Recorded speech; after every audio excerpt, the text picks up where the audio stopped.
Uou, it's alive! E aí, pessoal, boa noite, boa noite, boa noite. Estamos começando um novo formato aqui no canal Dom Marcito. É isso mesmo, galerinha. Primeiro, vamos chegando aí, vamos ver a galera chegar. Acho que vocês receberam a notificação, né? E o novo formato é baseado no que... Como é ser um professor? Como virar? Como se tornar? Como chegar a ser um professor, né? Então, esse novo quadro que eu criei aqui chama-se Mestres da Periferia. E a ideia é como que leva uma pessoa a ser professor, né? Então, para isso, eu vou conversar com vários colegas aí ao longo dessas próximas semanas para a gente chegar a um consenso, tá? E a ideia é conversar um pouco sobre a infância, né? O que te levou, né? Quais foram, por exemplo, professores que te motivaram a ser professor e as influências, né? Então a gente vai conversar sobre isso aqui hoje, tá? E o primeiro convidado aí da semana vai ser o Gil. Só tô vendo aqui, Gil, se tá tudo ok, beleza? Calma aí, vamos ver. Espera aí. Deixa eu voltar aqui. Vamos ver que daqui a pouco tem um delayzinho, né? A galera já deve estar chegando. Vamos ver. Deixa eu fechar e abrir de novo. Calma aí. Deixa eu rolando a musiquinha aqui por enquanto, né? Enquanto a galera vai chegando.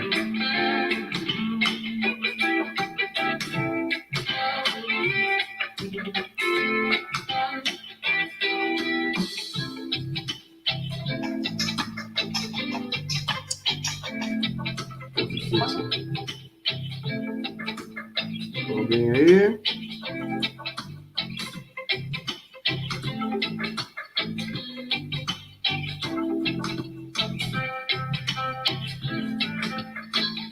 Ah, sim. Agora tá. Estamos em vivo.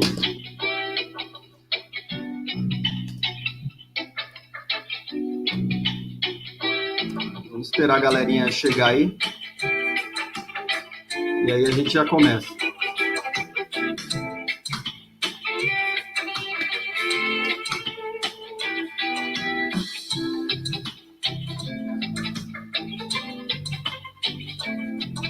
Tem uma pessoa aí. Chegou uma. Já estamos 3 agora.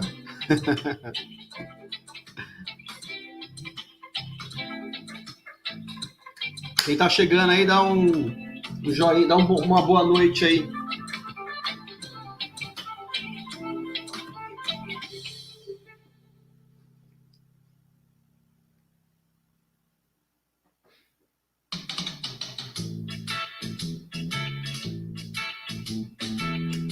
Duas personas.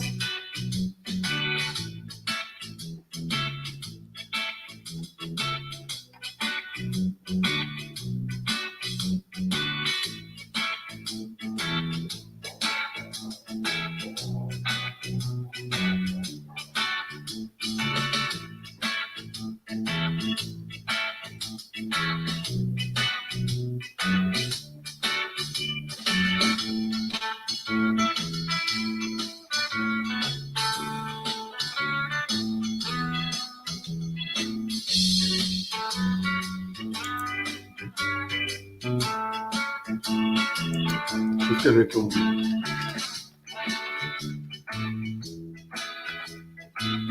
Entrou o meu boa noite, eu dei boa noite para mim mesmo. Eu tô com outro. Deixa eu fechar isso aqui. Eu não vou bloquear. Deixa aí, vai.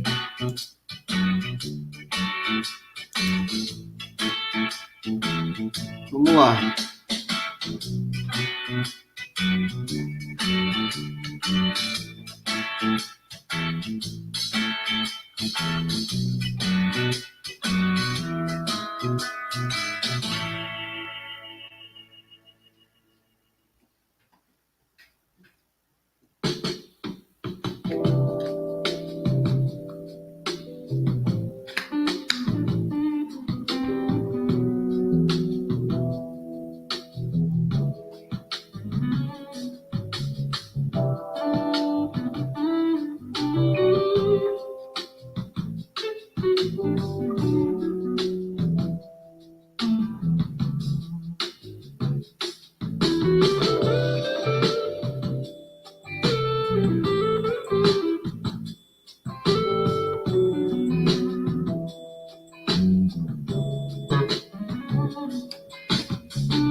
E aí, tá ouvindo? Só desbloqueei. Vamos conversando aqui, cara, que aí o pessoal vai chegando aí, já é. Né? A galera, acho que, não sei se você ouviu quando eu falei agora há pouco, que a galera tá desacostumou de ter todos os dias, aí...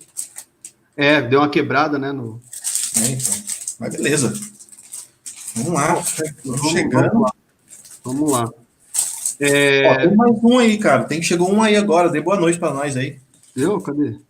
Tem 3 aqui. Um deles sou eu. O Flávio chegou. Flávio.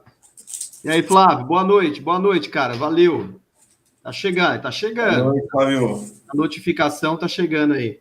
Então, tá chegando pra galera. Vamos ver se a gente... Você acompanhou as notícias aí desse final de semana aí, Gil? Como é que você viu essas manifestações aí? Vamos... Cara, eu dei uma desligada nesse final de semana, pra falar a verdade pra você. É porque parece que é um mais do mesmo, né? Todo dia, né? Aquela mesma coisa ali, mas teve uma manifestação... No mundo continuou, né, cara? O meu irmão chegou aí. Fala, Valdir! Valeu! Então, porque assim, mano, eu vi uma fala do Emicida, não sei se você chegou a ver, eu achei muito foda. Eu coloquei ela na live, na última que eu fiz lá, na 19.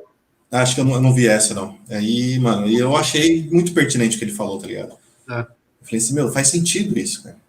Faz sentido. Então, a gente tá colocando em risco a vida de muitas pessoas indo para lá, cara. É legítima, como ele faz, é legítima a indignação, a luta, mas nesse momento, cara, sim. Que não adianta lutar e você morrer, né? Você vai desfrutar do que depois, né? Pois e ele falou, não é hora de a gente usar a emoção, cara, tem que ser a razão. Eu concordo com ele. É engraçado, porque daí você vai ver, né? Por essa questão do rap e tal. Aí, uma semana atrás, acho que foi você mesmo que colocou aqui, não lembro se você colocou, que o Mano Brown falou assim, ou eu vi, não lembro, falou assim, eu não vou fazer, não sei se ele falou que ele ia fazer live, eu acho. O Racionais falou que não ia fazer live, isso, foi eu que coloquei. Aí, para não furar a quarentena, aí eu vejo uma notícia que ele tava junto com outros rappers lá, mano. Na manifestação, daí você fala, não é meio incoerente essa parada? É estranho, né? E você viu, cara, uma das coisas que eu achei legal dessas manifestações, assim, ao longo do mundo, né, cara, acontecendo tanto nos Estados Unidos, o bicho tá pegando lá ainda, né? Na Inglaterra, você viu que os caras derrubaram uma estátua de um cara que era em Brixton. O cara era comerciante de escravos, né? Pessoas do século XVIII. A estátua tinha 200, 300 anos.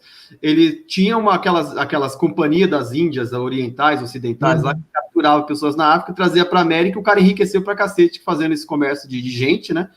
E aí ele ajudou muito a cidade de Brixton, né? E aí colocaram uma estátua dele lá. Então os caras pegaram, mano, derrubaram a estátua, foi foda. Derrubaram a estátua do cara, foi rolando, empurrando a estátua e jogaram no rio a estátua. Não sei se você viu isso, cara. Foi foda. Outra coisa legal também foi nos Estados Unidos, que desde daquelas manifestações lá de 2017, né, que Charlottesville lá e tal, os caras queriam tirar a estátua do general Lee lá da praça, né, e aí deu todo aquele quebra-pau lá, agora conseguiram, tiraram a estátua, né, os caras aproveitaram essa onda e foram lá e tiraram, né, então eu acho que é importante fazer essa revisão, né, cara, e esses heróis que a história deu um lado da história, né, um lado branco da história criou esses heróis aí, e abafou o som dos outros, né? Matheus Oliveira chegou aí. E aí, Matheus, beleza? Boa noite. Tá chegando, o pessoal tá chegando, hein? Então... aqui no Brasil a gente tem esse hábito, né, de celebrar os caras que fizeram genocídio, por exemplo, né? Os bandeirantes. Os bandeirantes. Eu não sei se você viu, depois eu mando o link para você, aquela historiadora Lilian Moritz Schwartz, ela tem um canal no YouTube também, né? E aí ela estava falando sobre a questão da história do Haiti, né? Que a história do Haiti foi o contrário, né, mano? Os caras que eram os escravos se revoltaram e mataram branco a rodo, né? E aí, tanto que no século... Isso acho que foi em 1827, se eu não estou enganado. Tanto que essa história foi abafada, tá aparecendo agora em livros didáticos, né? Ou seja, a elite branca da Europa, dos Estados Unidos, da América Central, do Brasil, né, e dos outros países escravocratas aqui da região, abafaram isso para não chegar aqui que o escravo podia virar a jogada aí, né? Então, Não, e agora a gente está revendo muita coisa aí, cara, tirando debaixo do tapete uma porrada de sujeira que todo tempo foi escondido, fez os governos, né, a elite branca, eurocentrista, fez sempre questão de esconder, né, e agora não, agora o negócio está virando, cara. Então, eu acho que é importante, cara. E aqui em São Paulo mesmo, esse negócio de bandeirante, puta que pariu, cara. Isso já deu, já. É símbolo da polícia, bandeirante, da GCM, né? O cara prendia pra vender de escravo, mano, e é herói. Eu não sei, é na Paulista que tem uma estátua do Borba Gato, ou é no Largo da... Acho que na Avenida Santo Amaro, se eu não me engano. Tem uma bem grandona, que já foi pichada uma porrada de vezes. Aí, tipo, mano... O que esse cara fez, velho? Tipo, a gente continua dando nome de estrada, de tudo para esses caras. Ó, uma coisa que aconteceu, que eu lembro, assim, que eu fiquei, mano, muito, muito puto, que era a Avenida dos Trabalhadores, né? Para os trabalhadores, porra, tem um nome. Aí vão lá e falam, não, vamos mudar para agora a Avenida Ayrton Senna. Mano, eu adoro a Ayrton Senna, cara, tipo, eu gosto muito de Fórmula 1, mas, cara, tipo, ele não é nada perto dos trabalhadores, velho. Então, tipo... Aí mudaram o nome para Ayrton Senna e tiraram o nome dos trabalhadores. O Flávio falando aqui, queria mudar o nome de uma escola que se... tá, isso aí foi no Sul, se eu não me engano, que uma escola chamava Presidente Médici. Os caras queriam mudar, né? Eu sempre falo também de uma coisa que eu vi no trem, cara, e eu procurei na internet depois, parece que existe. Eu vi uma menina com a camiseta escrito Escola Estadual Filinto Miller. Filinto Miller.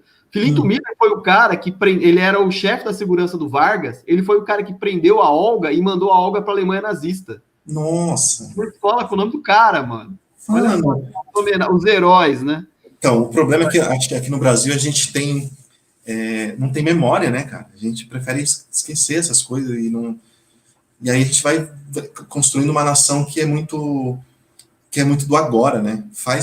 A coisa acontece tudo agora. Por exemplo, esse Brasil surreal que a gente está vivendo, daqui 1 ano, 2 anos, todo mundo já esqueceu, mano.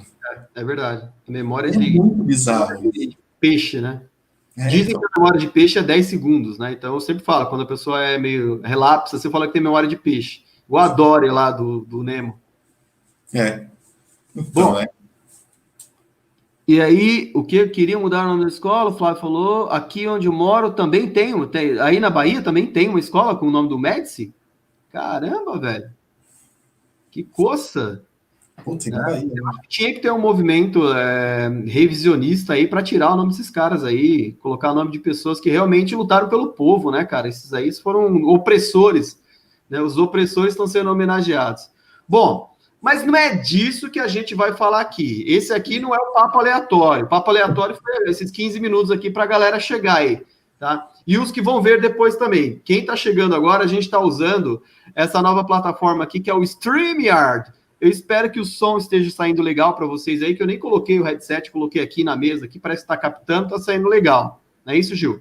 Tá beleza, né? Também está chegando bem. Então, tranquilo. Então, o que acontece? Esse novo quadro aqui que eu criei, né, eu vou continuar fazendo, todo mundo quer, né, essas 5 pessoas aí querem que eu faça o papo aleatório também. Então, o papo aleatório vai acontecer, eu vou tentar chegar até o 30, já está no 19, agora o próximo, né? Esse aqui é o Mestres da Periferia. Eu tenho essa ideia. Opa, o professor Júlio chegou! Aí, professor! O professor que deu aula para mim, que eu falei aí. Aí, mano. O Flávio também teve aula com ele aí, ó. Grande mestre! O som tá ok, beleza. Valeu, professor, valeu. Valeu mesmo. O professor acho que tá na Bahia também, né, professor? Então, é isso. Deixa eu explicar, então, qual foi a concepção aqui do quadro Mestres da Periferia. Então, eu me tornei professor, né? Assim que eu entrei na faculdade, em 98, eu comecei a trabalhar como eventual, né? No estado a gente fala eventual, na prefeitura a gente fala módulo, né? Que é o professor substituto. E assim, de 98 para cá, então, a gente passou aí mais de 20 anos já nessa vida, né? Ou seja, trabalhando. E aí, Márcia, valeu! Chegou a Márcia Castro, professora também. vou ter que mudar totalmente as diretrizes do canal, porque só tem professor agora assistindo aqui, né? Bom, então, a questão é a seguinte, e aí, nessa nossa vida escolar, pedagógica, a gente conhece gente pra caramba, né? Então, tem professor que tem banda de rock, tem professor que é poeta, tem professor que é pintor, igual o Marcos Pamplona lá, que faz uns quadros da hora, né? Tem professor que passou umas dificuldades pra caramba para chegar a ser professor, né? O cara, enquanto aluno, estudando ali e tal. Olha lá, professor. Valeu, Márcio. Bom te ver. Sim, estou em Salvador. É isso aí, professor. Acompanha aí. Eu quero fazer uma dessa com o senhor depois, hein? Segura a onda. Acompanha aí. Valeu só por estar acompanhando aqui, tá? Então, a ideia é essa, né? Assim, a gente vai conversando, né?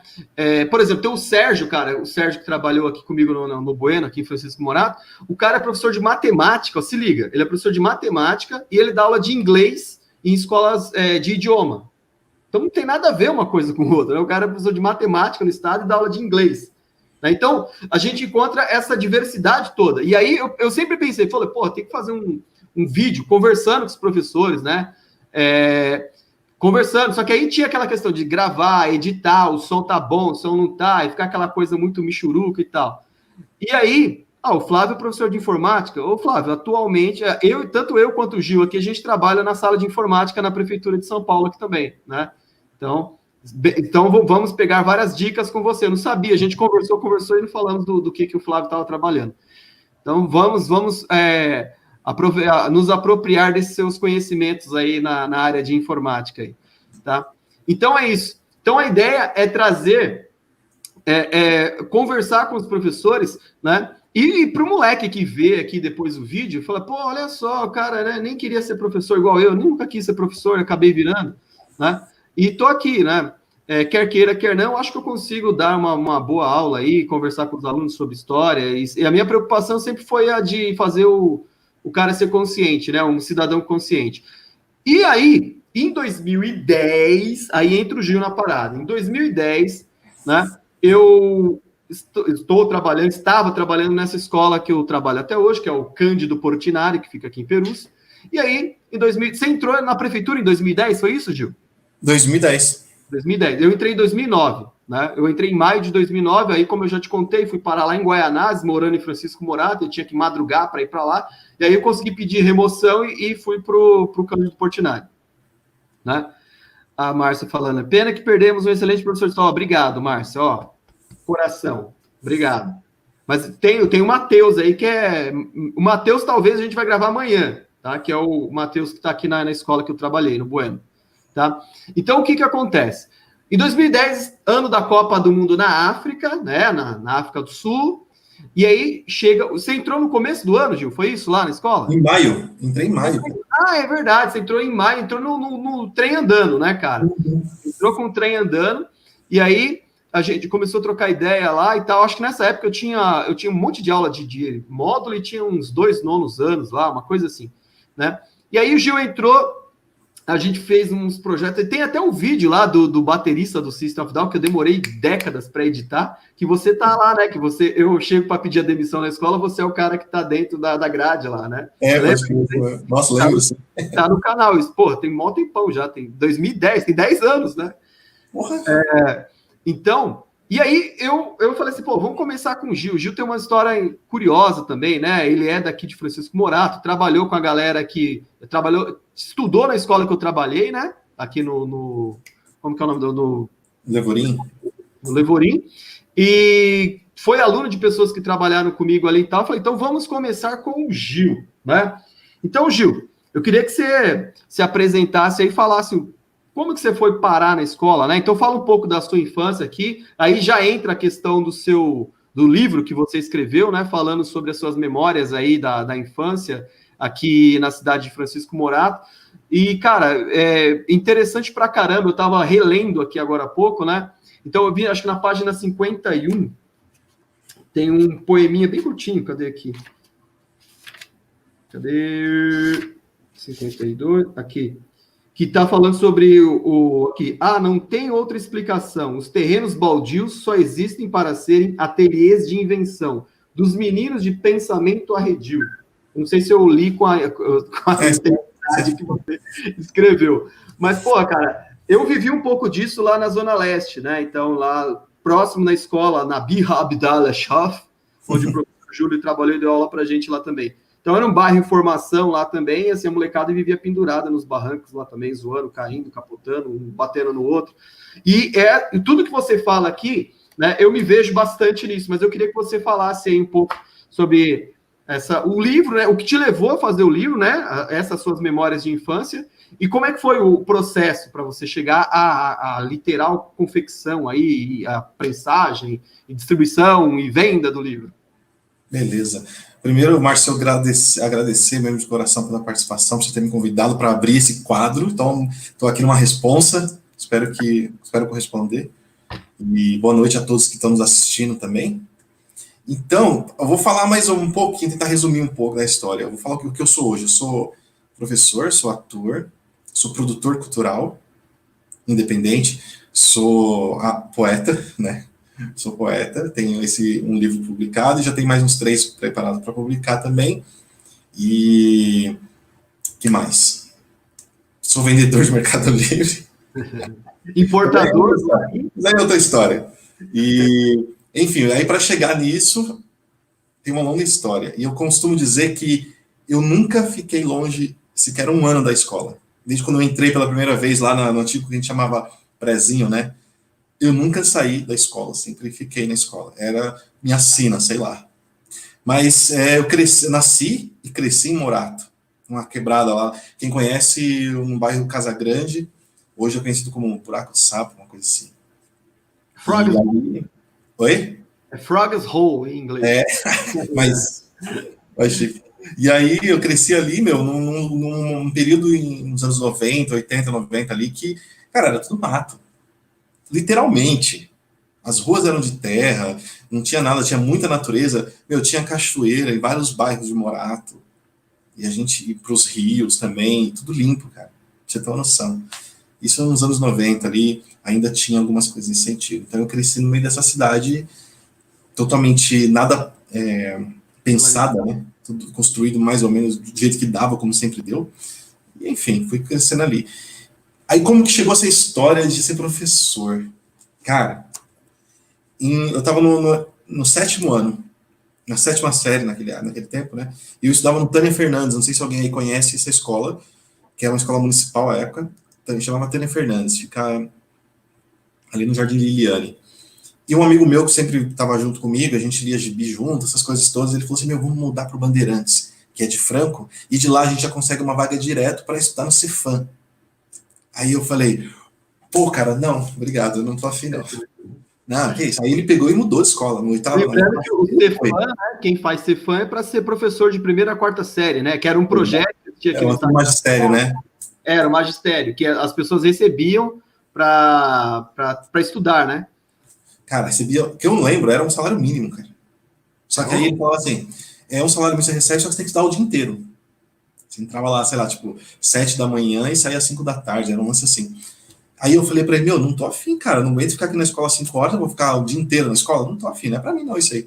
Aí no ano seguinte, 2008, ele falou assim, não, 98, né? 98, olha só. Foi em 98, aí ele falou assim, não, então, vamos lá, agora eu já tô aqui, já passei, a prova vai ser tal dia, você faz a prova no final da 8ª série, e você entra lá, você consegue entrar, é tranquilo, a gente entra no Cefam e tal, não sei o que. Eu falei, mano, não quero, velho, não quero ser professor. Não tô afim. E eu não fui, cara, fazer a prova. Ele me mandou um dia antes, ó, tá aqui, faz, dá pra fazer inscrição lá e tal. Eu falei, não vou ser professor, cara. Abrir um parênteses aí, eu também não fiz Cefam, eu saí do ensino médio perdido e caí na faculdade, né, cara? Então, na minha sala, tinha 2 meninas gêmeas que fizeram o Cefam. Cara, as meninas, elas falavam de Paulo Freire, não sabia quem que era Paulo Freire. Paulo Freire. Piaget, eu olhei a Piaget, tá ligado?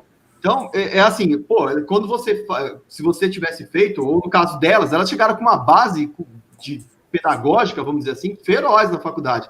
Nas disciplinas pedagógicas que os professores falavam, eles já dominavam tudo, né? Eu era o cara que lia. Então, essa é uma das coisas que mais me arrependo na vida, cara, porque esse meu amigo fez o Cefam lá, e no fim ele não se tornou professor, ele deu aula, acho que, sei lá, menos de 6 meses, assim, e desistiu. E não foi mais. E, cara, isso foi uma coisa que eu senti que me fez muita falta, assim, sabe, de preparação. Mas aí, beleza, moleque, tava moleque, pô, não entendia muito das coisas, né? Aí, depois de um tempo, comecei a fazer teatro para perder a timidez, porque eu era tímido, ainda sou um pouco, mas era tímido pra caramba, travadão, imagina, o cara travado. Aí, beleza, fui fazer teatro, comecei a me soltar, comecei a conhecer a galera. Aí, já no ensino médio, eu tinha me mudado pro Levorim, estudar lá no ensino médio. Uhum. E sempre gostei muito de ler, e a bagaça da biblioteca estava sempre fechada, cara. Nunca tinha ninguém para poder emprestar livro lá para a gente poder pegar. E aquilo foi. Meu, eu quero usar a biblioteca. Eu falava para os professores, para os diretores e tudo, ninguém conseguia resolver. Quando eu saí do ensino médio do Levorim, eu falei assim pro então, que era o diretor, o Roberto. Roberto não, Valmir? o Valmir. Falei, Valmir, eu me disponho aqui a ser voluntário para colocar essa biblioteca em ordem, né? Porque eles tinham recebido mais de 5 mil livros novos que estavam lá sem ninguém poder mexer, e tinha todos os outros livros da biblioteca que não tinha catalogado, não tinha nada catalogado, e por isso não tinha como emprestar e tal. Eu falei, deixa que eu faço isso. Eu gosto dessa parada, eu vou fazer. E aí, então, assim que eu saí do ensino médio, no outro ano eu já fiquei no Levorim como voluntário todos os dias indo lá, mano, cuidando da biblioteca. Consegui catalogar quase 10 mil livros e a biblioteca voltou a funcionar. E eu era o bibliotecário voluntário da escola, recebia os alunos para fazer pesquisa, direcionava. Oi? 2002? Isso foi em 2002, 2003. Foram 2 anos que eu fiquei lá. E essa foi, acho que, o primeiro contato que eu tive com um aluno, assim, porque eles tinham que me perguntar: você tem tal livro, tal? Eu pegava, indicava os livros, você pode fazer a pesquisa assim, pá. Então foi um primeiro contato ali com escola, vamos dizer assim, de como professor.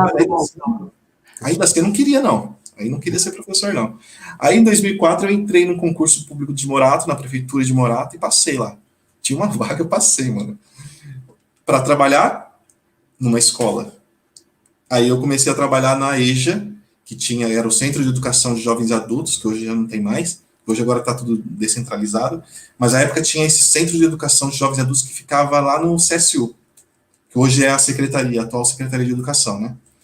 E eu comecei a trabalhar lá e contato direto com os alunos, mas mesmo que eu tinha um serviço administrativo, mas eu tinha contato direto com os alunos. E nessa época eu já comecei a dar aula de teatro também.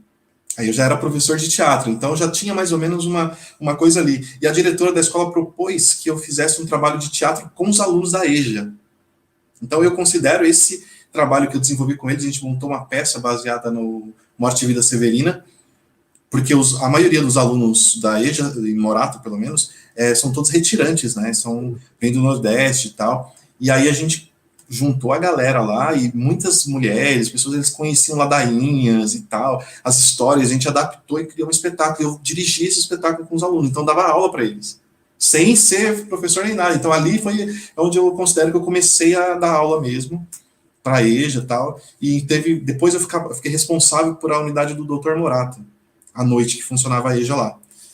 E várias vezes, professores faltavam, chegava muito atrasado, perdia uma aula, e eu dava aula para os caras lá, para a galera da EJA, sem ter noção muito das coisas, assim. E foi daí que eu comecei a mano, esse negócio de dar aula é legal, cara, é interessante isso. Aí eu decidi, vou ser professor, fui para fazer faculdade, tentei a USP, não consegui.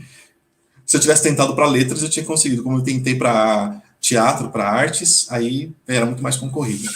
Mas eu fiz uma faculdade particular pelo ProUni, importante dizer isso. Eu consegui fazer a faculdade pelo ProUni, uma faculdade de arte que era muito boa na época. E aí eu decidi, falei, eu quero ser professor mesmo. Bom, aí beleza, fui indo, tinha meu grupo de teatro, a gente começou a trabalhar junto. Em 2007 eu entrei na faculdade. Em 2008 a gente criou o primeiro espetáculo do Teatro Girandolar, é o grupo que eu faço parte. E esse primeiro espetáculo desse grupo de teatro era um espetáculo que fala sobre infância.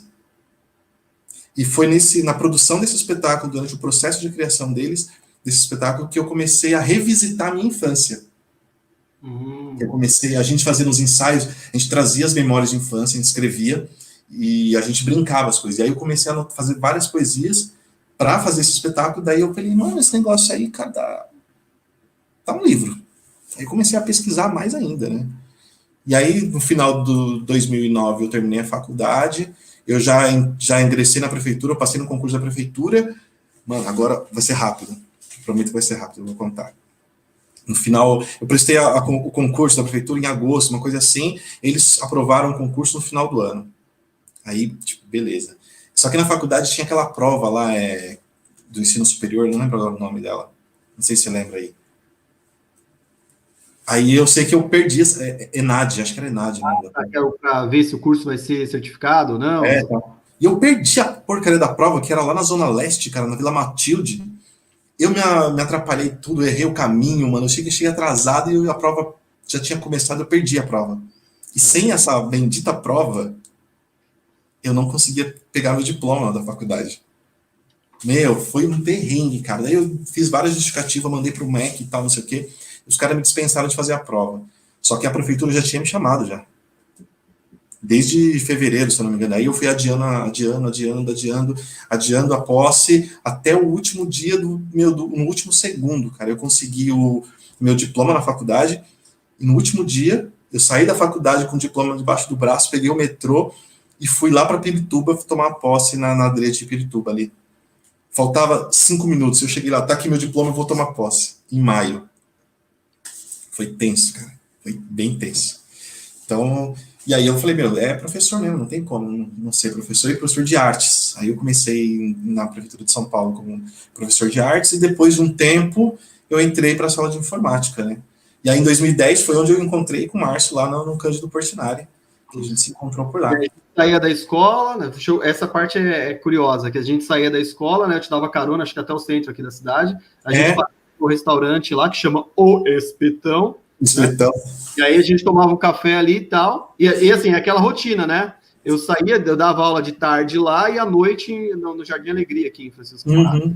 Então a gente parava ali, tomava um café, comprava a figurinha da Copa na banca de jornal, da Copa de 2010, e aí deixava você no centro e caía lá para a escola, né? Era uma rotina doida, né, cara? E aí, depois disso, a gente passou a se encontrar só nas greves, né? Que você mudou para Guarulhos, né? Em 2011 eu já mudei para Guarulhos. Eu fui na louca, falei, preciso mudar, vou casar. Aí casei, tava morando aqui, falei, não tem mais sentido ficar do outro lado do mundo, né, mano? Pra mim agora, estando aqui. Aí eu mudei, vim pra cá, deu sorte, peguei uma escola perto de casa. E aí, meu, a coisa se foi assim. E aí, isso que eu falo, eu achava que eu não queria ser professor, sem ter noção, mano. E aí, mas eu tive muitos professores que tinham me perguntado, né? Tive muitos professores incríveis. Né? Na sala de aula, lá na escola, assim, por exemplo, normalmente quem se torna professor de arte é o cara que já desenhava ali e tal, né? Mas no seu caso, eu acho que você vai mais pro lado da artes cênicas ali. Então, isso, essa sua influência. Se teve um professor que, tipo, te despertou isso e tal, na sala de aula lá, como que veio esse start, assim, no espaço da escola, né? Naquele prédio bonito. Então, tinha muito os professores de português, cara. Não sei se alguém vai lembrar, a professora Filomena, não sei se você chegou a conhecer. Eu trabalhei com ela. Ela tá diretora, eu acho, lá do Jardim Alegria, se não me engano. Então. Ela foi uma professora que me incentivou pra caramba pra escrever. Ela me deu aula lá no Tânia Fernandes, na 7ª série, eu acho. E aí foi lá que eu comecei a mostrar para ela muitas coisas que eu escrevia. Mas aí para ser escritor mesmo, de escrever poesia, já vem bem de antes ainda, na verdade. No Tânia Fernandes, tem um professor que hoje ele é pastor da igreja. Daniel, não sei se vocês vão lembrar do pastor Daniel, que chama hoje. Não. Ele era professor de inglês, cara. Ele organizou lá eu tava na 5ª série, cara, 4ª, 5ª série, uma parada assim. Ele organizou um sarau de poesia e um concurso de poesia. Então a galera tudo começou a escrever as poesias lá. E aí eu escrevi as minhas lá. Ele falou, não. Mano, eu não tinha nem noção, cara. Não tinha nem noção do que era aquilo. Ele falou, não, você vai ser jurado. Você vai ser jurado de poesia, pô. Aí, beleza, eu participei e ele e outros professores incentivavam pra caramba a gente pra escrever. E depois a Filomena começou a me incentivar mais ainda. Quando eu cheguei no Levorim, eu tive outros professores lá que me incentivaram a escrever mais também. E eu comentei com você, né, o Borjão. O Borges, putz, cara, muito gente fina pra caramba. Eram uns professores que eu gostava pra caramba. Eu entendia bastante de matemática por causa dele, cara. Eu sou péssimo em matemática. Mas para ser professor mesmo, foi essa questão de ter esse contato com a EJA, que me fez ver que eu podia ser professor. E para mim, depois na Prefeitura de São Paulo, eu dei aula para a EJA, e para mim sempre foi uma experiência ótima dar aula para a EJA. Eu tenho muita saudade, inclusive, de dar aula para eles, né? Mas a questão de escrever poesia, aí sim. começou bem na adolescência, escrevia pra caramba, aquelas coisas melosas de adolescente, né? Escrevia sobre morte, eu quero morrer, não sei o quê, essas coisas, né, de adolescente. E os professores incentivavam. Eu tenho até hoje algumas coisas que eu guardei desse período que, mano, é ruim pra caramba, não mostro pra ninguém. É muito ruim. Mas eles me incentivavam, mesmo sendo ruim, assim, não, continua escrevendo, continua lendo, que é importante e tal. E aí foi. E aí em 2010 para 2011 eu falei, vou tentar publicar meu livro, que agora tá bom. Que era para ser esse livro aqui, em 2011. Só que eu não manjava muito das coisas dos Paranauê, não, mano. Não manjava muito, então eu falava, fui tentar com gráfica, mandei pra editora, falei, ó, eu tenho um livro aqui muito legal, cara, sobre infância e tal. Aí os caras falavam assim, não, isso não vende, cara, poesia não vende. Você é um autor iniciante, ninguém te conhece, não vai vender nada. Várias editoras falaram, não, sem chance. Aí tinha umas editoras que falaram assim, não, pode vir aqui. Você pagando, aí a gente publica. Tá bom, quanto que eu pago? R$ 37 cada exemplar. Eu falei, porra, mano. Eu tinha que comprar 100. Eu tinha que comprar 100 exemplares. Eu falei, mano, não tem essa grana, cara. E aí deixei quieto durante um tempo, porque eu fiquei nessa luta de tentar alguma coisa para publicar e não consegui, cara. E aí, por exemplo, no meu nome aqui, vocês podem ver que tem Gilmiri. E esse Miri tem uma história curiosa aqui. Por isso que eu dei esse nome no livro. No Teatro Girando lá em 2012, a gente estava no nosso terceiro espetáculo. A gente fez um projeto, uma pesquisa sobre os povos indígenas. E a gente fez um espetáculo sobre o povo Guarani, que tem uma aldeia aqui no Jaraguá, no Pico do Jaraguá. E esse espetáculo chama Arapiaú, Liturgia para o Povo Invisível. E a gente teve contato com essa tribo, com essa aldeia, durante 1 ano e meio, 2, e eles convidaram a gente para fazer parte de um ritual deles, um ritual de batismo, onde eles dão os nomes para as crianças, para os adultos também, porque lá, para a cultura guarani, eles podem mudar de nome. Isso é muito legal. Eles podem mudar. Se você tá um nome que você não está sentindo bem com ele está atrapalhando a sua vida, você não está legal, o pajé vai entender isso e vai te sugerir um novo nome. E esse nome novo que vai te abrir as portas e vai fazer você ficar melhor. Então, eles dão nome tanto para as crianças, e as crianças só recebem nome quando elas conseguem ficar em pé, sozinhas, sem ninguém segurar. Aí pode ser batizada. E os adultos que precisam trocar de nome, então eles fazem esse ritual que dura 2 dias, direto, na aldeia. E eles convidam alguns juruás. Juruás são os não indígenas, os homens brancos, para participar desse ritual. E como a gente estava fazendo uma pesquisa lá, e séria, tá, eles estavam curtindo o nosso trabalho de pesquisa, eles convidaram a gente para assistir esse ritual. E lá, durante o ritual, o pajé falou, não, pode colocar eles na fila aqui também para receber o nome. Porque só alguns juruás, os brancos mais influentes, mais conhecidos deles, que eles deixavam dar o nome também. Então, aí a gente foi convidado para receber o nome indígena, para ser batizado com o nome indígena. E aí, maior responsa, a gente ficou meio assim, aí a galera do grupo foi na fila e todo mundo recebeu o nome de deuses. Deusa da chuva, deusa das águas, deusa da noite, deusa não sei do que, um monte de Tupã, tinha um que chama Tupã, e todo mundo recebeu o nome de um deus, e o meu nome foi Miri. Aí eu falei, Miri? O que é Miri? Aí ele falou, Miri é pequena, é criança e tal. Aí eu fiquei mal chateado, né? Eu falei, pô, todo mundo lá recebeu o nome de Deus? E eu vou receber o nome só de criança, de pequena, pô. Fiquei mal chateado, assim. Aí depois de um tempo, eu fui reparar e entender por que esse nome. Exatamente nesse período, eu estava produzindo, tentando lançar esse livro sobre infância. Então a infância estava muito em mim nesse momento que a gente foi nesse ritual. E o pajé, não sei, cara, não sei, não dá para explicar, não sei se explicar essas coisas, mas ele sentia isso e falou, olha, via para mim e falou, seu nome é criança, porque tem a ver com criança. E isso, mais tarde, quando eu fui dar para nomear o livro, como assinar o livro, eu falei, eu não vou assinar como meu nome, eu vou colocar Miri, porque tem toda essa história que me traz, que me liga à infância. E aí eu falei, é isso. Aí por isso ficou Gil Miri, e eu adotei esse nome artístico para quando eu vou lançar os meus livros, enfim. É isso, né? E aí, em 2018, eu falei assim, não, eu vou publicar meu livro de qualquer jeito, cara. Eu fui pesquisar, fui atrás, tentei descobrir como que faz para registrar o livro, para fazer tudo, e eu sozinho aprendi tudo esse negócio da parte editorial de livro e consegui publicar o meu livro de forma independente, cara, sem precisar de ninguém, gastando o mínimo possível, e ficou o livro que eu queria, porque eu consegui entender todo esse processo de uma publicação de livro, e tanto que depois disso, eu e a minha companheira, a gente acabou criando uma pequena editora, um selo, assim, então agora eu acabei sendo também um editor independente. Aí a gente já lançou alguns livros de amigos nossos, e eu não sei se vocês devem conhecer esse livro aqui, se alguém já viu, que é a história de Francisco Morato. Ah, é, cara? Pô, cara. Eu tava dando uma pesquisada aqui sobre o Francisco Morato, né? Sobre a pessoa. Esse aqui é da história da cidade, que foi escrito pelo também historiador, o Aguinaldo Vidali. Não sei se alguém conhece o Aguinaldo. Não. Ele é professor da história também ou não? Ele foi professor aí em Morato também. Hoje ele não sei como é que ele está dando aula. E ele lançou esse livro e eu editei, eu e minha esposa, a gente fez toda a diagramação e publicou. E depois uma outra amiga minha publicou esse outro livro de poesia. Aqui. Palavra Muda. E a gente publicou também esse livro para ela, sendo um editor e tal. E aí, a gente descobriu o caminho das pedras e eu fui sozinho.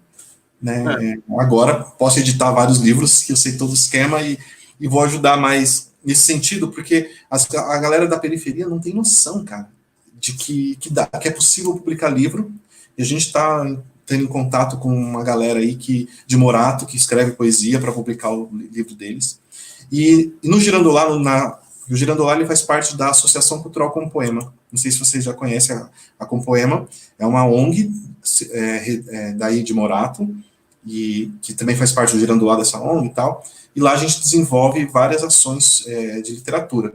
Então, uma delas é o Sarau, a gente faz o Sarau com poema desde 2012, todo último sábado do mês, todo segundo sábado do mês, desde 2012, cara. A gente faz um sarau à noite lá na sede da Compoema.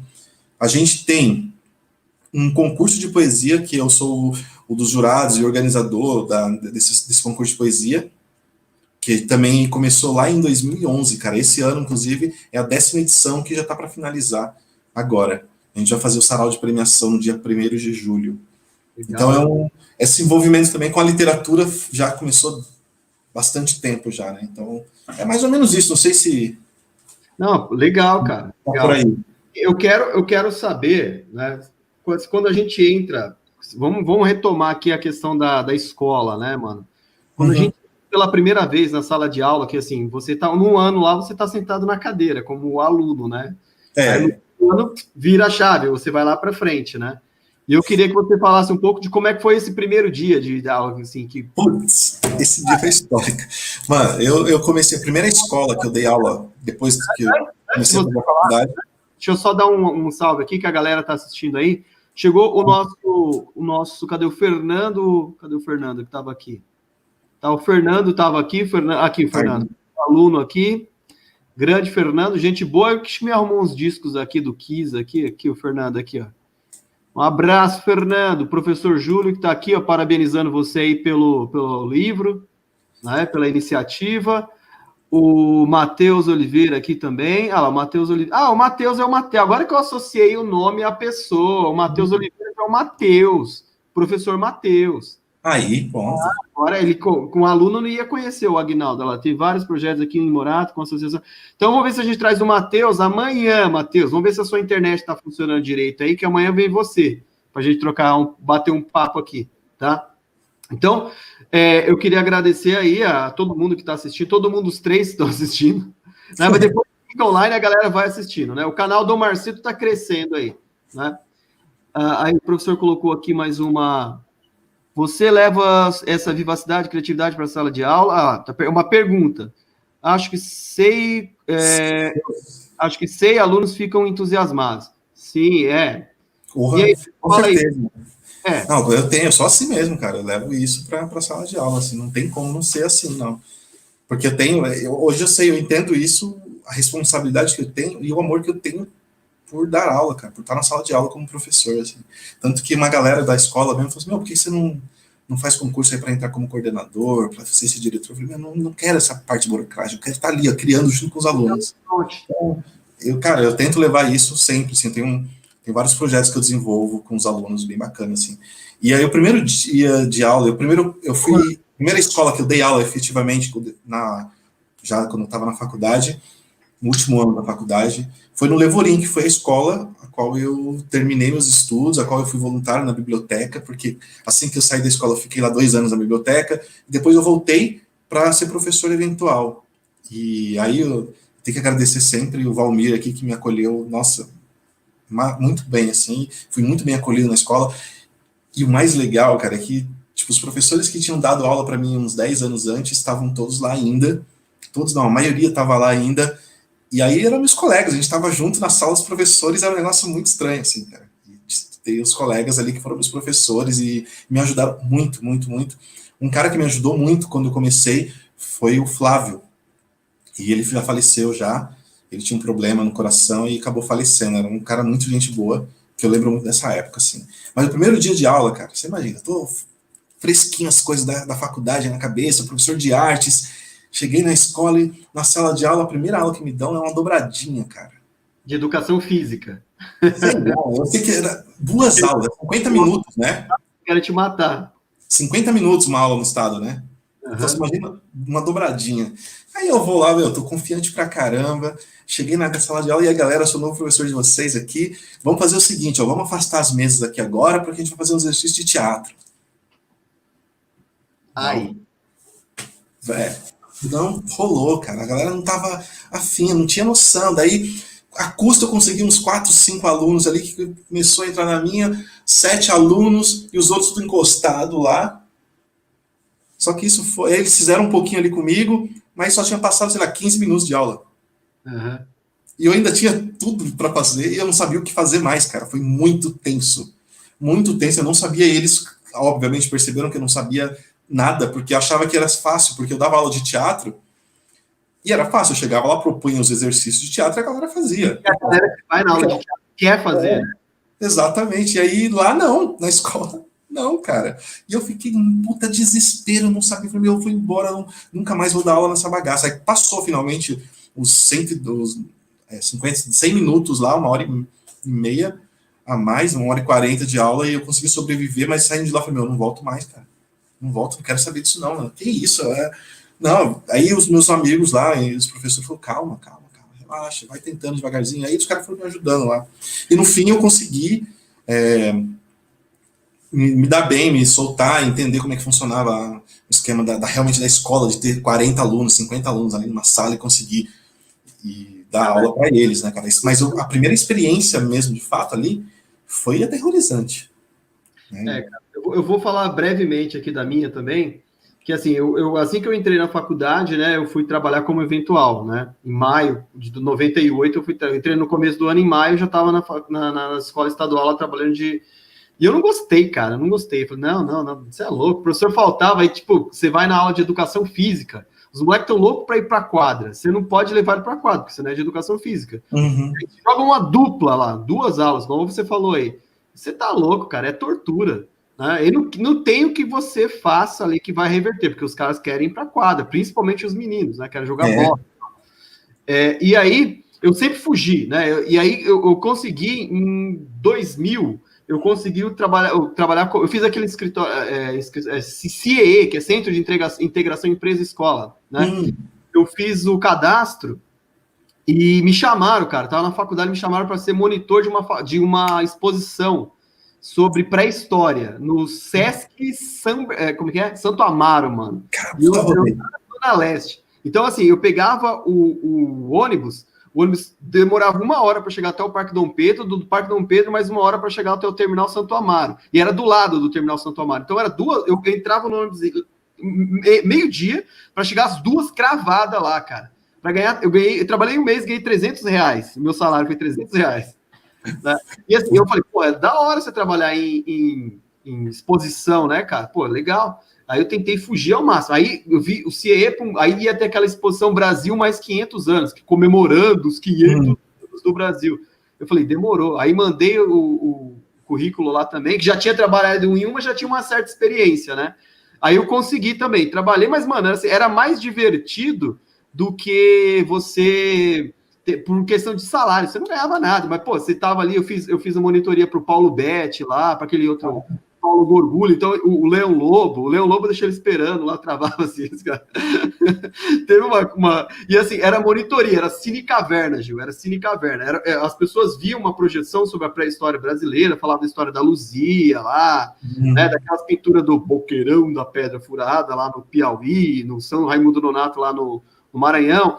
E aí, depois eles tinham que passar por uma réplica de uma caverna para sair, né, para ir embora. Porque primeiro viu o filme, demorava 15 minutos, depois saía por ali. Teve uma vez, cara, eu era moleque, tinha 20 anos, sei lá, 19, acho que era 20 anos, 21. E aí, teve uma vez que, assim, ia escolas, né? E aí, foi uma vez uma escola que era de surdo e mudo.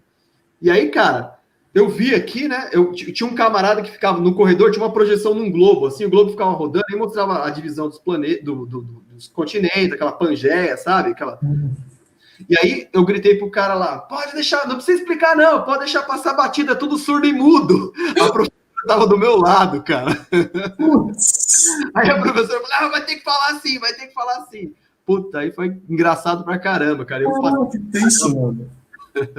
Mas assim, eu sempre fugi de sala de aula, cara. Eu não queria ser professor, né? Então, e aí depois chegou uma hora que não dava mais, né, cara? Não dava mais. Então eu tive que cair para pedagogia aí, para história, né? Para ir para dar aula. O Felipe Holanda, alunos me odeiam por causa desse negócio de o Felipe é o professor de educação física. O Felipe é o nosso Felipe, o Felipe que foi para o Canadá. Foi para o Canadá e voltou. Ele adora os alunos, ele voltou para dar aula. Então. Acho que é ele mesmo, de Caíras. Então, e assim, o Felipe ele é um professor diferenciado, ele não é viciado na bola, deixa os moleques jogar bola lá e fica com o diário debaixo do braço, não. Ele dá aula, é verdade. Então, é complicado, cara, esse estigma, né, que o professor de educação física, no caso, aí tem, né?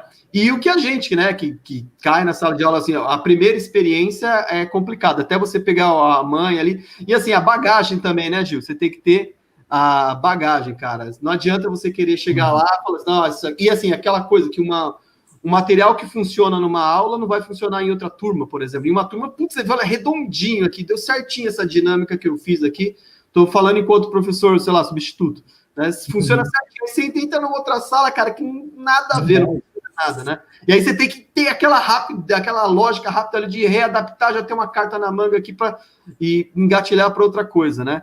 Então, mas é um aprendizado, assim, que se aprende todo dia, né, cara? E cada aluno é diferente, e tem alunos com necessidades especiais, é uma loucura, cara. Porque você vê, né? Na faculdade eu saí com a cabeça super fresquinha, com toda a teoria muito clara na minha mente. Pô, essa teoria do Vygotsky aqui é da hora e tal.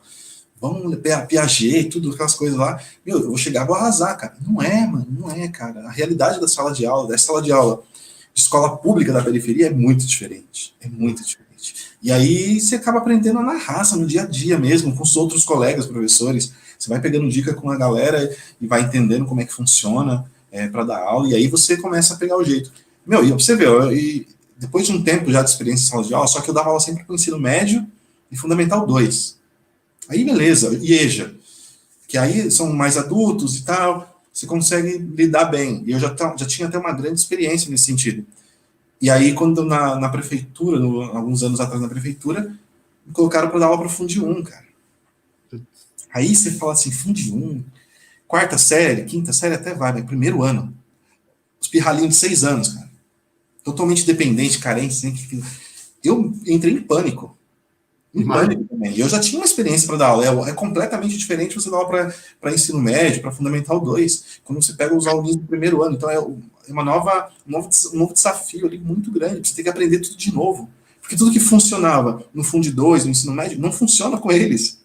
Então é outro tipo de abordagem, cara. Então foi mais uns anos de aprendizagem para entender como é que essa mecânica de como funcionava as aulas com os pequenos. E aí, hoje, eu adoro dar aula com os pequenos, cara. Eles são muito mais exigentes. Eu não é o meu perfil, né, cara? Não é o meu perfil. Mas se você consegue ali, assim, você vai acompanhando, você dá aula para eles na primeira, na segunda, na terceira, na quarta. Você está na escola, você vai, né, você está na sala de eles. Exemplo, você vai seguir, né?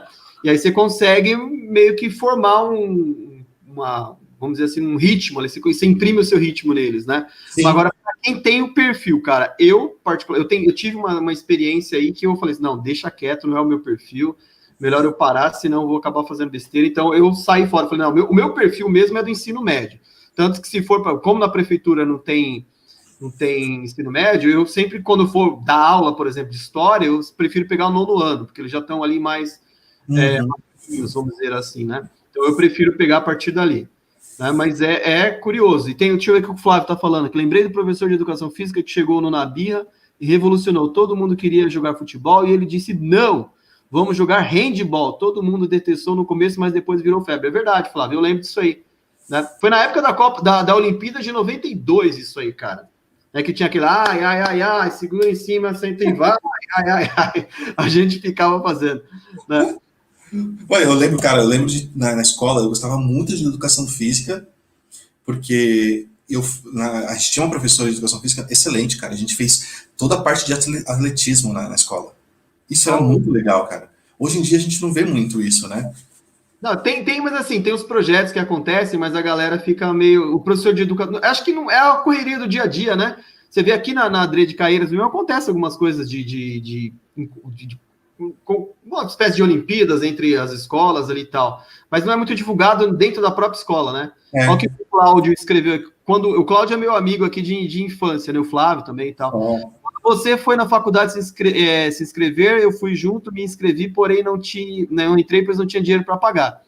Eu também não, Cláudio, eu me endividei muito, tá? Eu me endividei muito ali. É curioso isso, né?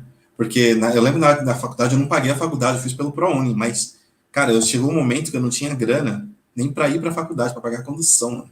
Às vezes eu faltava na faculdade porque não tinha grana para ir, mano. Era um período bem tenso, assim, né? Sim. Foi muito louco. Eu tive que fazer umas escolhas na vida nesse período que estava na faculdade. Tem disco do Black Sabbath? Oi? Entendeu os discos do Black Sabbath? Veio umas coisas assim, mano. Eu trabalhava na prefeitura de Morato, era concursado e estava começando meu grupo de teatro. E tinha faculdade, então eram 3 coisas que eu tinha. 3 coisas. E não dava para manter as 3 ao mesmo tempo. Eu tinha que escolher largar uma para conseguir levar as coisas. Aí, uma era o emprego que eu tinha fixo, que me dava um salário todo mês ali, que me mantinha estável e tal. O outro era a faculdade, que me dava gasto. E o teatro, que não estava dando dinheiro, porque a gente estava começando. Aí, qual dos 3 eu larguei, mano? A prefeitura de Morato. Eu falei, dane-se, mano, tchau. Eu vou atrás do que eu quero, mano. Eu não vou ficar preso aqui. E aí, todo mundo falou, você é louco. Não faz isso, você é louco, não faz isso, cara. Todo mundo fala, você tá na estabilidade aí, cara. Você não pode perder a estabilidade nunca, né? Todo mundo, cara, me criticou pra caramba, não duvidaram. Eu falei assim, eu sei onde eu quero chegar, mano. Eu consigo me sobreviver até onde eu quero chegar. E foi esse período, os 2 últimos anos da faculdade, que eu penei pra caramba, mas consegui terminar a faculdade, já ingressei no concurso da prefeitura e já virei o jogo de novo. Consegui, e falei, aqui que eu queria chegar. E aí, todo mundo, quando eu cheguei lá, falou, pô, ainda bem que você foi aí. Você vê, né, mano? Todo mundo critica, né? Mas na hora que você consegue, fala, você conseguiu, hein, mano? Então, aí você vê, não, eu falei, tinha muito claro, assim, mas essa questão da faculdade é foda mesmo, cara, pra gente conseguir conciliar e tentar fazer. Eu, hoje em dia, até penso, assim, que nem sei se vale tanto a pena, mas fazer mais faculdade, até eu tô fazendo, já fiz umas 3 já, depois disso. Mas eu não sei, cara, porque na prática, ali, quando você vai na prática, você vai aprender, às vezes, muito mais, cara. O que eu aprendi muito mais na sala de aula, dando aula, fazendo leituras, outras pesquisas, outros estudos fora da faculdade, cara.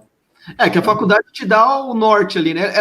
Eu sempre falo que a faculdade te dá habilitação, cara. Te dá habilitação. Você aprende mesmo a prática na sala de aula.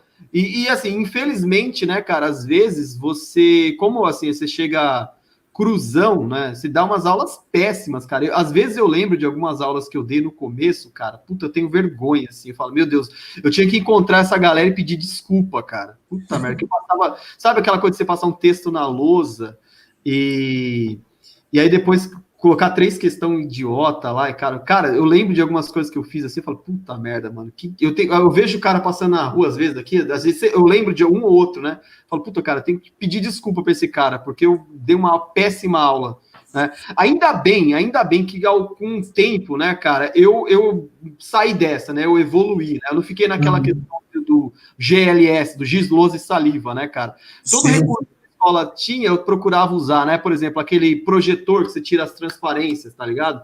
Eu peguei aquilo ali, cara, eu descobri aquilo, falei, nossa, que da hora, isso aqui dá para usar.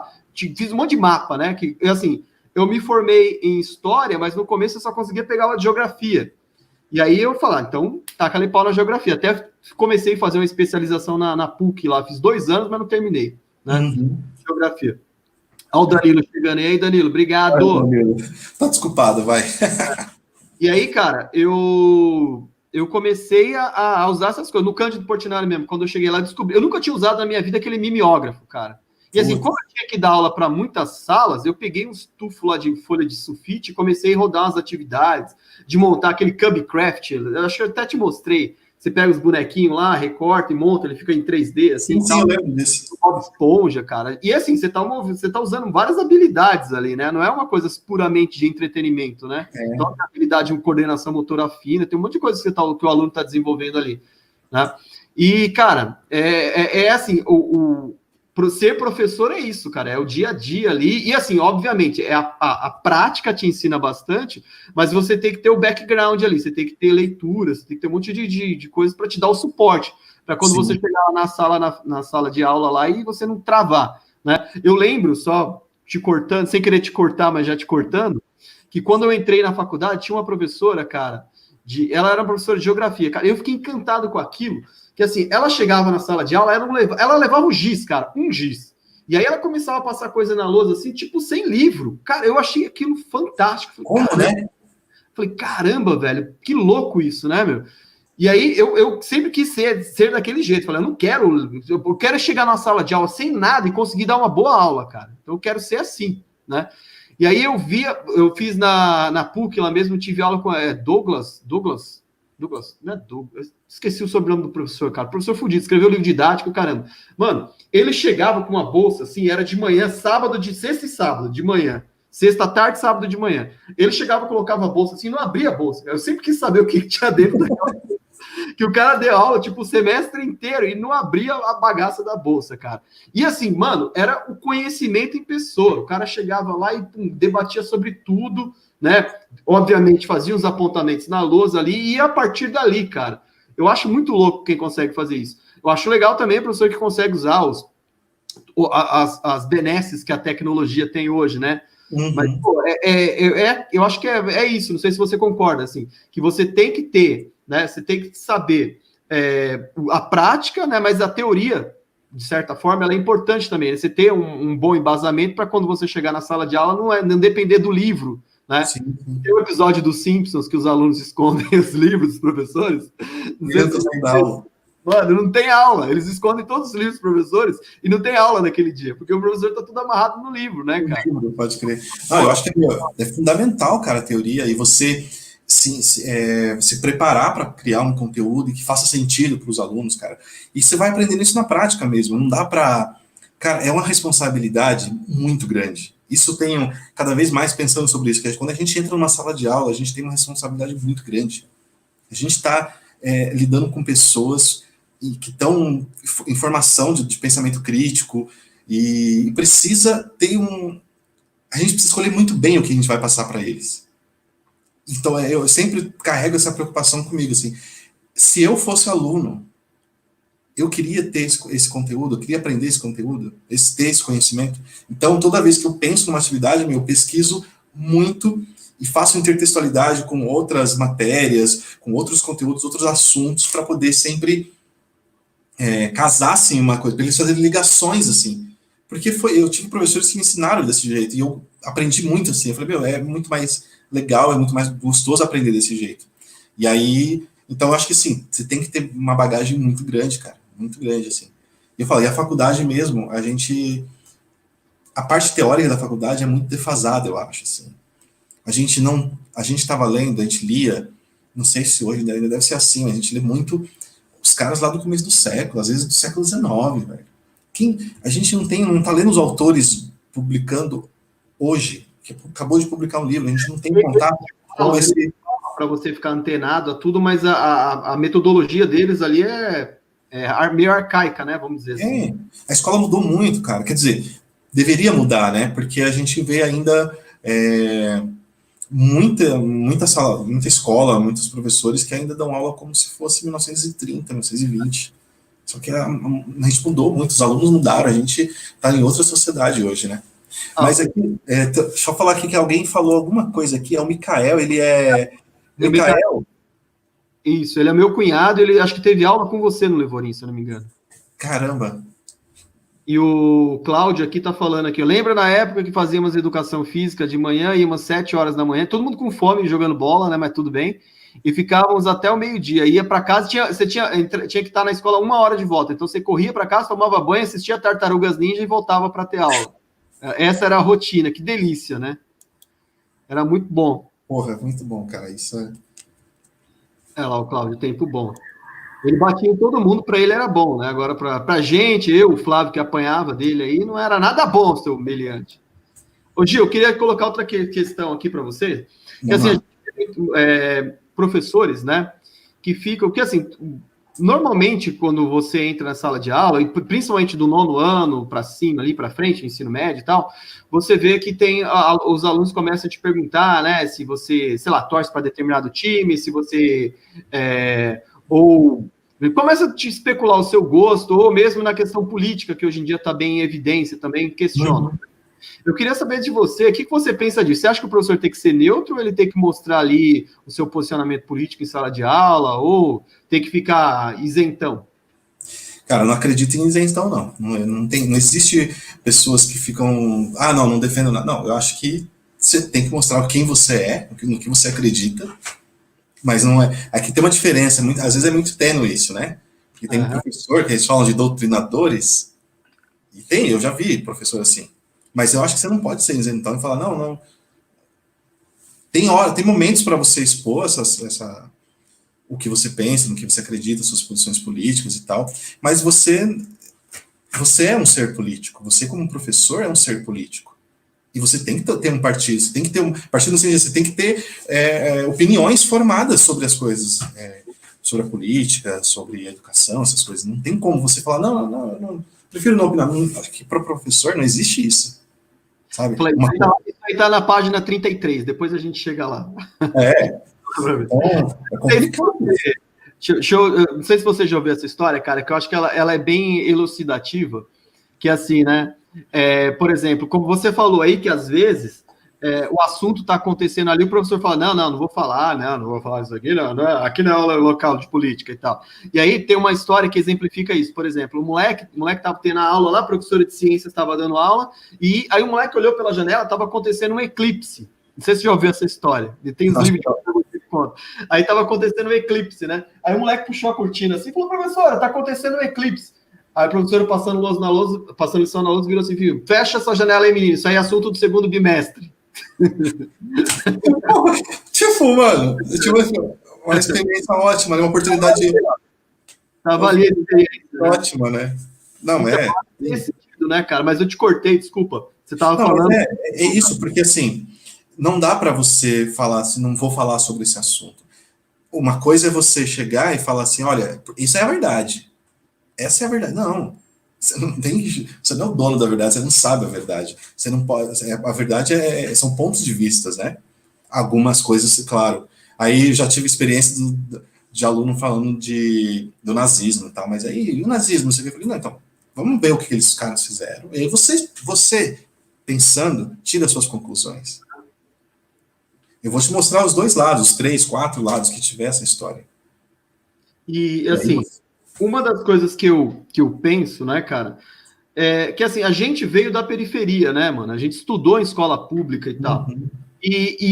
Pô, quando a gente volta para a sala, agora, enquanto professor, você viu que você passou por aquelas cadeiras ali, por aquelas salas e tal, e você sabe o caminho, né?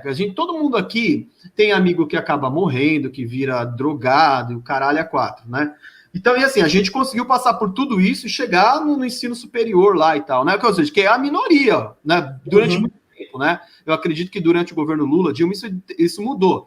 Mas ainda assim, a quem chega ao nível superior, se a gente perguntar das famílias, eu costumo perguntar isso em sala de aula, quem aqui tem pai ou mãe, irmão ou irmã mais velho que está na faculdade? Hoje em dia já levanta uma galera, levanta a mão. Já deu uma mudada nisso, né? Ainda bem, né? Quando a gente chega lá, pô, a gente sabe todo qual é o caminho, né, mano? Assim, para um aluno de escola pública, meu pai era pedreiro, cara, né? Minha mãe dona de casa. E assim, a gente sabe o quanto que é custoso, o quanto que é sacrificante mesmo. Você passar por tudo aquilo e você conseguir chegar no ensino superior. E aí, quando você chega na sala de aula, cara, ser isentão, puta, cara, não dá, né? Mas você fala, pô, eu passei por isso, moleque, do cacete. Então eu quero te mostrar aqui qual que é a real. Eu não quero ficar enrolando você falando sobre a cavalaria da Idade Média, né? Então, assim, tem coisa mais importante do que isso, né? Sim, cara. E é legal porque você coloca para eles, meu, você tem vários caminhos para você seguir na vida. É fácil. Tem vários. Uns são mais fáceis que os outros, cara. Mas aí, você quer o que da vida? Você quer virar um traficante aí e morrer antes dos 18?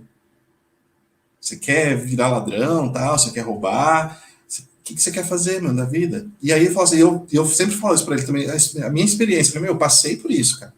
E é engraçado, porque tem professores que falam assim, mas por que você não vai dar aula nas escolas mais centrais, cara? Eu até tive uma oportunidade de ir para uma escola central, e eu falei, não, eu não vou, cara.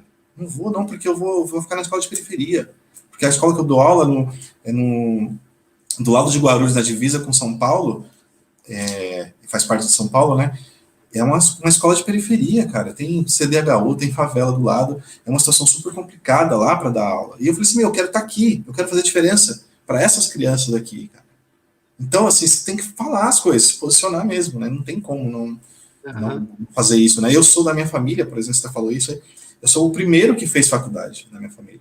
Depois minhas irmãs fizeram também, mas ainda assim fui o primeiro a entrar na faculdade, cara. E aí isso faz muita diferença, cara, nas gerações seguintes. Então, a sua visão de mundo, né? Quer queira, quer não, a faculdade muda a sua visão de mundo, né? Independente de você, por exemplo, eu sempre costumo falar que, assim, enquanto os burgueses estão nas faculdades públicas, né, os pobres estão inadimplentes nas universidades privadas, né? A gente passou por isso, né? Eu também estudei em São Miguel Paulista, na Unixul, né? Então, é isso, cara, a gente tem que mostrar qual que é a real, né? E mostrar que, sim, é possível, né? É possível você chegar a... Não ser professor, mas você pode ser médico, só você acreditar que você tem potencial e continuar estudando, cobrar boas aulas, né? Eu sempre falo para os alunos disso também. Não só reclamando do professor, você não cobra boas aulas, né? Para isso que o aluno tem que ter o tal do senso crítico, né? Que assim, pô, eu tô vendo aqui, para que eu... Por exemplo, para que eu vou copiar do livro no caderno, sendo que tem no livro, né? Então, a gente está no século XXI, né? 2020, isso acontece ainda, né, cara? Então, é complicado, né, meu? Pois é. E... Peraí, tem uma pergunta aqui do Cláudio aqui, ó. Mas fala aí, qual professor te influenciou no ensino... Cara, no ensino médio, mano, no ensino médio... Eu acho que, assim, as influências que eu tive para ser professor de história, no caso... foi da professora Aurora, que o professor Júlio conhece, a Japinha, japonesinha baixinha, que passava... Ela deu aula pra gente na 5ª, 6ª série e tal. Acho que, assim, o mote para eu ser professor de história foi quando... assim, naquela época, era uma aula, nos anos 90, a aula de história era aquela coisa tradicional, né? Você copiava da lousa, tinha 4, 5 perguntas, você respondia, copiava do caderno ali e tal, você tinha que ter uma boa memória, né? E eu tinha. Né? Eu sempre conto essa história na sala de aula também. A professora Aurora passou lá o texto, e era baixinha, cara, e escrevia milhão, assim, na lousa, né? Passou lá e tal. E aí ela falou assim, ela chegou, e ela, assim, ela não dava muito lado para os alunos, não. Ela chegou e falou, quem acertar essa, acho que era número 5, sei lá, eu vou pagar uma coxinha e uma Coca-Cola, né? E aí eu respondi e acertei, né, mano? E aí ela viu assim, você acertou. Aí eu falei, acertei. E aí na hora do intervalo só via a professora baixinha lá passando e eu assim atrás, né, mano? E aí ela pagou uma esfirra e uma Coca-Cola, né? E aí depois eu tive a professora Ana Maria também, que era excelente, assim, acho que ela é de Mogi, daquela região ali. O professor Júlio deve conhecer também, deve ter contato com ela. Excelente professora também.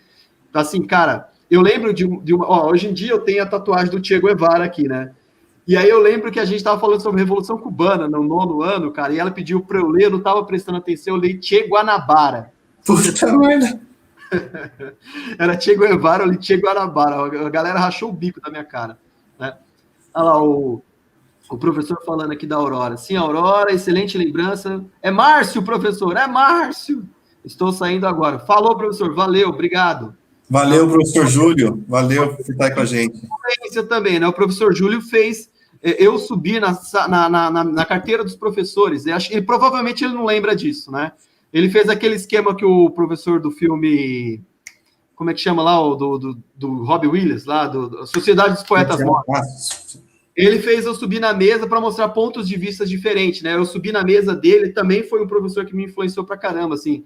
Eu subi na mesa do professor e vi ele, e aí, qual que é o ponto de vista que você está vendo? Eu estava vendo um ponto de vista, o Cláudio e o Flávio, que estavam sentados de lá, tinha outro ponto de vista, né? Então foi interessante pra caramba também, acho que me influenciou bastante, assim. E aí, quando eu terminei o ensino médio, a minha irmã falou, você é bom em história, vai fazer faculdade de história. Aí eu fui lá.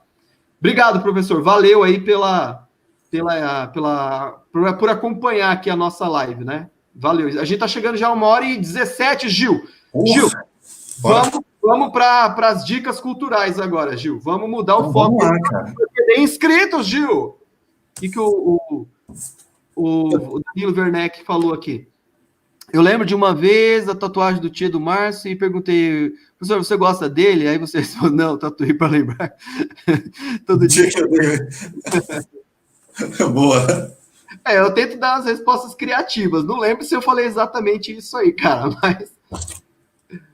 Ai, caramba. Claro que o professor falando, você lembra disso? Lembro, professor. E o senhor tirou do filme.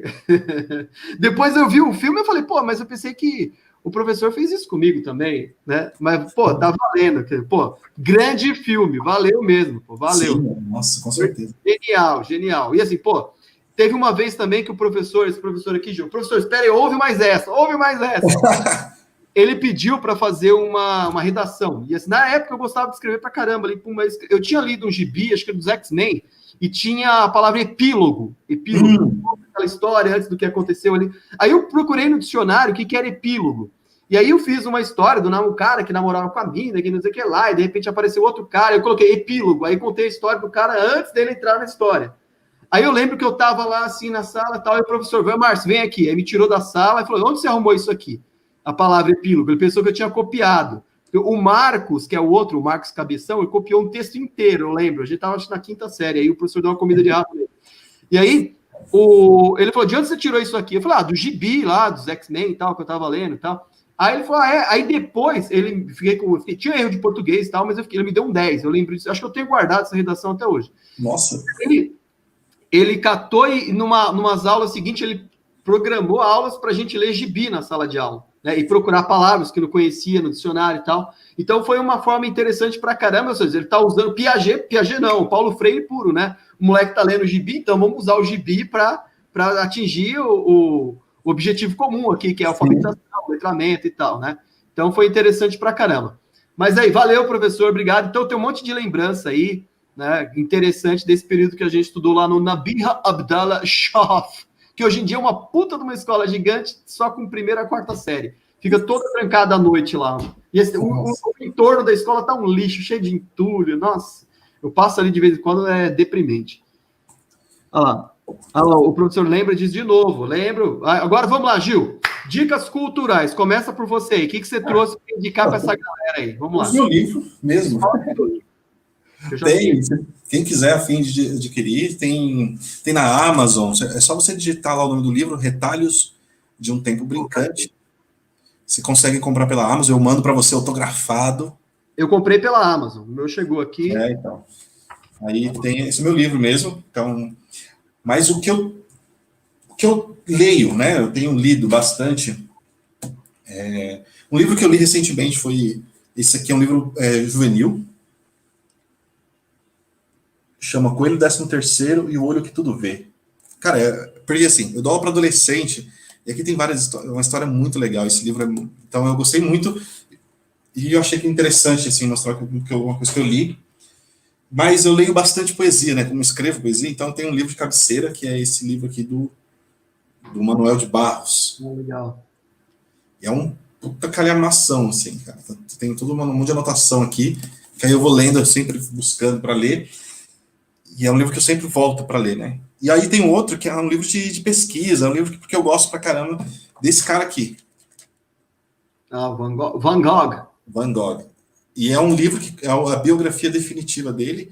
E é um livro, mano, parece uma bíblia, cara.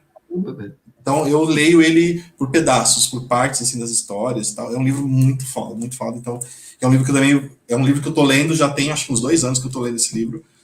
Você vê que vai de pouquinho em pouquinho, você vai lendo, tá, vai vendo umas coisas.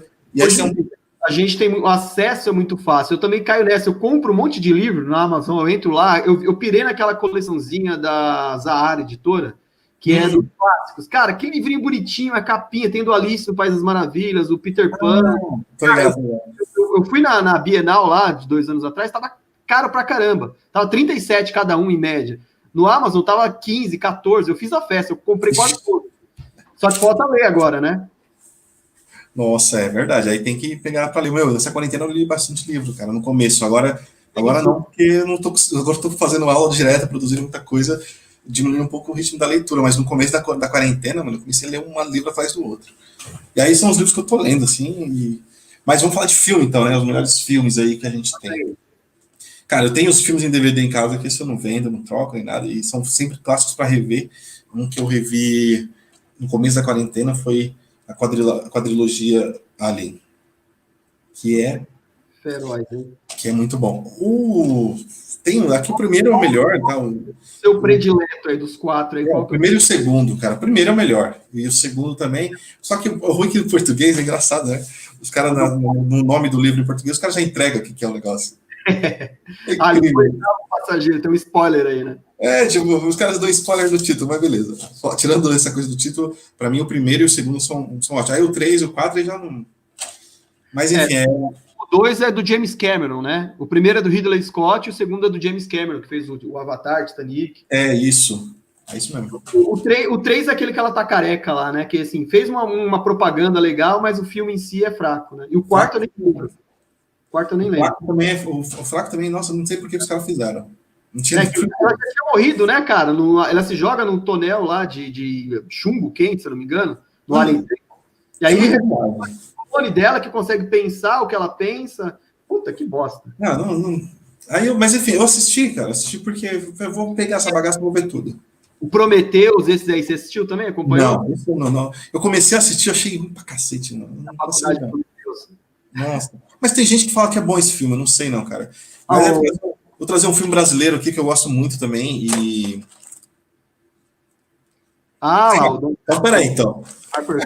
Lança aí, Gil. Tá na mão, Danilo. Olha aí. Isso aqui é... Sempre com a gente, cara. A trilogia do Senhor dos Anéis, esse box aqui tem tudo, mano.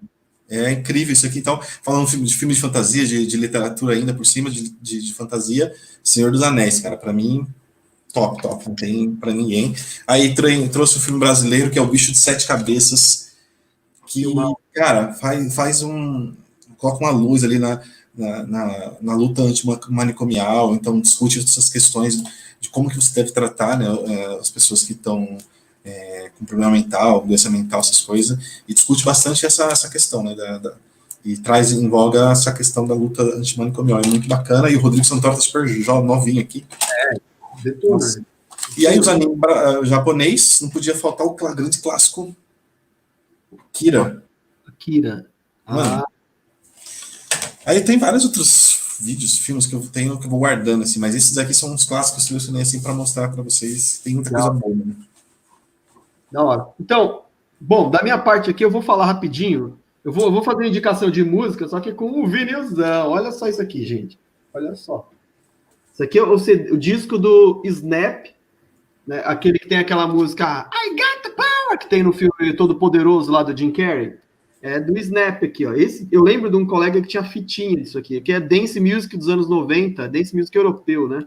Nossa. Então, monstro, as batidas, assim, ouvir aqui no vinil é destruição, da hora.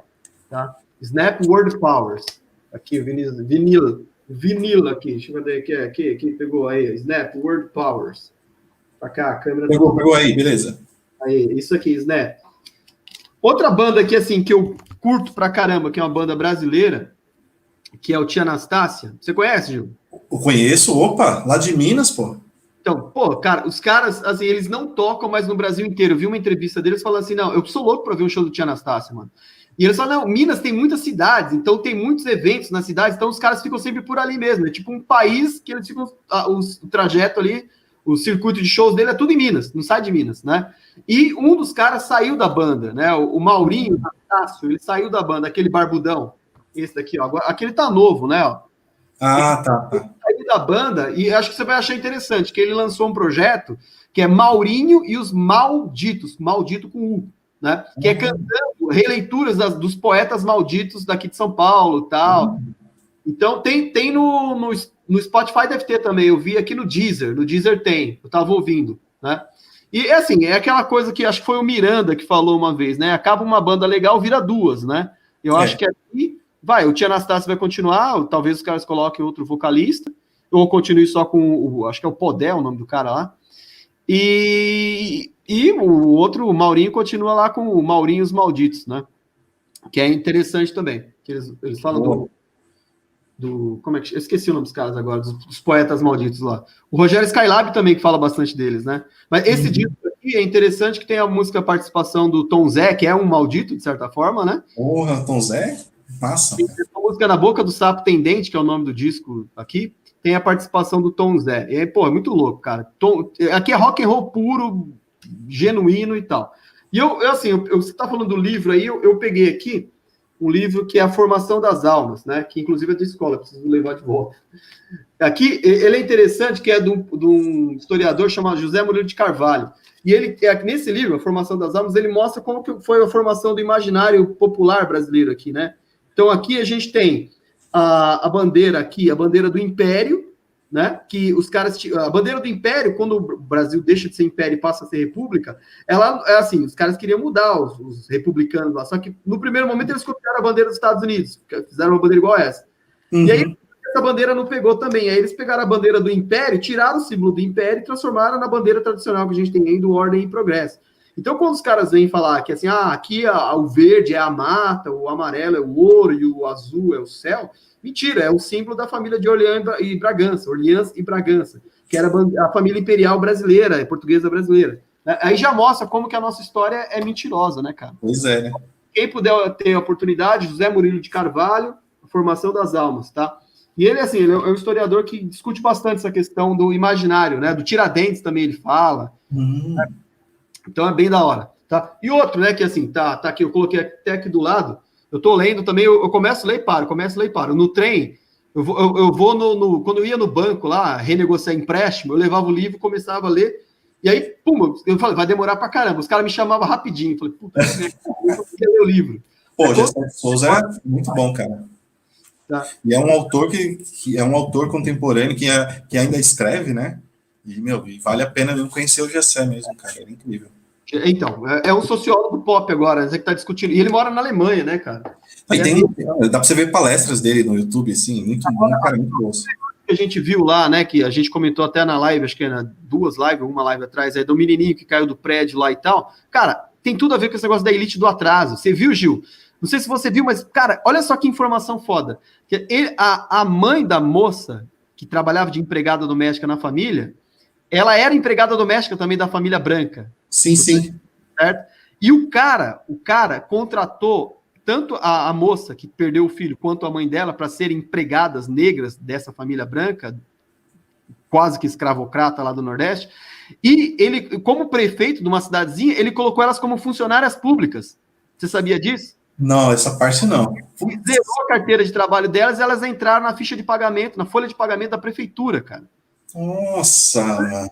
E aí, depois da merda feita, elas jogaram merda no ventilador. Falaram, não, olha, ele contratou a gente e colocou a gente como funcionário da prefeitura. E as duas aparecem como funcionários da prefeitura.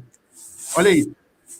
Tá? Esse livro aqui, então, ele desconstrói essa ideia, né, cara? Ele vem trabalhar a elite do atraso. A elite do Brasil é uma elite entreguista, que não está preocupada com a preocupado em ir para a Europa e se parecer com os Estados Unidos e levar o filho para. Cara, esse livro aqui é fundamental para o que a gente está vivendo. Né? Ele deu uma atualizada, que aqui o subtítulo é Da Escravidão à Lava Jato. Ele colocou da Escravidão a Bolsonaro. A edição subsequente a essa traz esse subtítulo. Vai ter que atualizar de novo, né? Infelizmente. Então, Gil, então eu queria te agradecer, cara. Valeu aí. Espero que você tenha gostado e que o público aqui que está nos acompanhando, que vai ver depois que o vídeo vai ficar no YouTube, esteja gostando. Deixa o like aí, tá? Entra lá fala do seu canal lá também no YouTube que você tem. Gil Miri. Só colocar Gil Miri no YouTube você vai achar. Só tem eu lá. Verdade. E tem no Instagram essas paradas você tem também? Que aqui eu tem Instagram, tem no Facebook, tem tudo lá, mano. Gil Miri, né? Gil Miri. Beleza. Então é isso, valeu.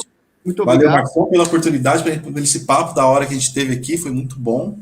Cara, é legal a gente trocar ideia assim, né, sobre educação. É importante a gente repensar e refletir sobre nossas práticas, então.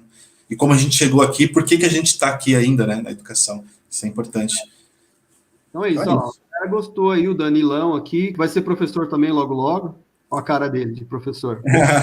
Professor eventual. Tá bom, então, gente, obrigado. Gil, valeu mais uma vez. Então, amanhã a gente volta aí. Vou conversar com o Matheus agora, ver se a gente consegue fazer a live com o Matheus aí. Tá bom? Beleza, amanhã tô aí junto acompanhando. Beleza, valeu, Gil. Até mais. Alô, um abraço, gente. Até mais. Galerinha. Valeu, Flávio.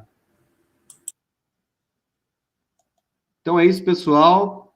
Então, pô, foi da hora. Eu queria dar uma diversificada no canal Dom Marcito aí. Então, eu vou tentar fazer esse formato aqui, trazer colegas meus, que são professores, e que tem uma história interessante aí pra gente trocar. Todo mundo tem, né, cara? Todo mundo tem uma história interessante. Às vezes você vê o professor lá na frente, lá, e ele tem a mesma origem que você aí e tal. E você também, doido aí. Você pode ser professor um dia e se ferrar como a gente. Tá? Então é isso. Muito obrigado mais uma vez a todo mundo. Deixa o like aí, se inscreve no canal, passa pro amiguinho aí. Espero que todo mundo tenha assistido e gostado. E é isso aí. Valeu. Até mais. Show de bola. Valeu, Flávio. Um abraço.